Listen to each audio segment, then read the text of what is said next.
Everyone, welcome back to my channel. आज की जो ये न्यूज़ है स्टूडेंट्स के साथ साथ अदर व्यूअर्स के लिए भी इम्पॉर्टेंट होने वाली है, क्योंकि इंडियन गवर्नमेंट ने बैन कर दिया है राइस एक्सपोर्ट को।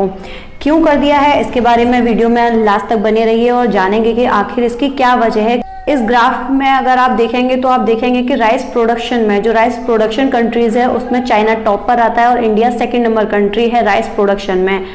जबकि इस ग्राफ में आप पाएंगे कि राइस एक्सपोर्ट करने में, राइस एक्सपोर्टिंग कंट्रीज में इंडिया टॉप पर आती है। इसकी वजह यह है कि चाइना के अंदर, चाइना टॉप पर है प्रोडक्शन के मामले में, लेकिन चाइना के अंदर राइस को कंजप्शन करने वाले लोगों में, यानी कि राइस को खाने वाले लोगों की पॉपुलेशन ज़्यादा है। वहाँ पे राइस प्रोडक्शन जो होता है वो इंटरनली उसको लोग ज़्यादा खाते हैं, तो वो एक्सपोर्ट नहीं कर पाता है। जबकि राइस एक्सपोर्टिंग कंट्रीज में इंडिया नंबर 1 पे आता है, क्योंकि यहाँ पे इतना राइस होता है कि उसे लोग खाने के साथ साथ बाहर एक्सपोर्ट भी कर पाते हैं। सेकंड रीज़न उसका ये भी है कि इंडियन जो राइस होता है वो काफ़ी पतला और लंबा होता है, जैसे कि बासमती राइस भी होता है।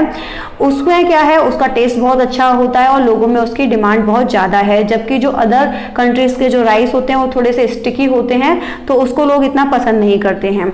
आखिर इंडिया ने क्यों बैन कर दिया है राइस को एक्सपोर्ट करना?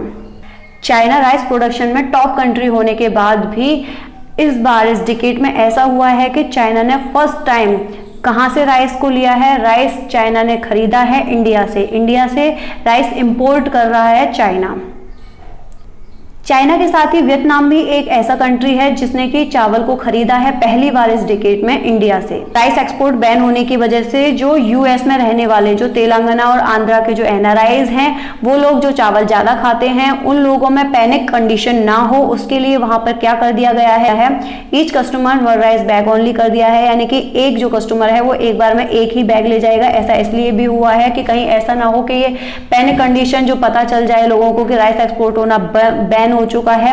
अब इंडिया जो है राइस एक्सपोर्ट नहीं करेगा यूएस में और अदर कंट्रीज में, जिसकी वजह से लोग ऐसा ना हो कि इकट्ठा ही राइस को खरीद कर अपने पास रख लें। इसकी वजह से वहां पे पहले से ही ये रूल लागू कर दिया है कि एक बार में एक कस्टमर केवल एक ही बैग खरीद पाएगा।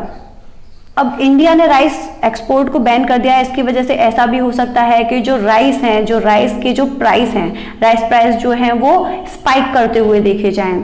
हो सकता है कि बहुत ही जल्द ऐसा हो सकता है कि इतने सालों में जब चावल की कमी हो, चावल एक्सपोर्ट होना बैन कर दिया है इंडिया ने, तो चावल की कमी होने की वजह से जो चावल के जो प्राइस हैं वो स्काई हाई करते हुए नजर आए। जो राइस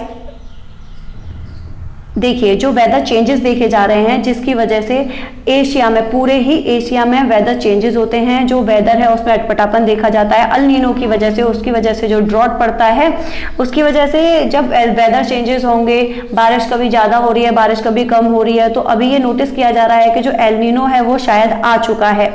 एल नीनो की एग्जैक्ट कंडीशन पता लगाना मुश्किल होता है कि वो कितने साल बाद आएगा। कभी ये 2 साल बाद तो कभी 7 साल बाद ये आता है। ऐसा तब होता है जब ओशियन में टेम्परेचर जो है वो बहुत ज़्यादा हाई हो जाता है, या फिर वो उसकी वजह से पूरे ही एशिया में ये वेदर की जो अटपटे वेदर की कंडीशन होती है ये देखने के लिए मिलती है, तो जिसकी वजह से ड्रॉट की संभावना देखी जा सकती है। इसलिए कहीं अपनी कंट्री में ही, कहीं इंडिया में अंदर ही राइस की कमी ना हो जाए, इसकी वजह से इंडिया ने राइस एक्सपोर्ट को बैन कर दिया है।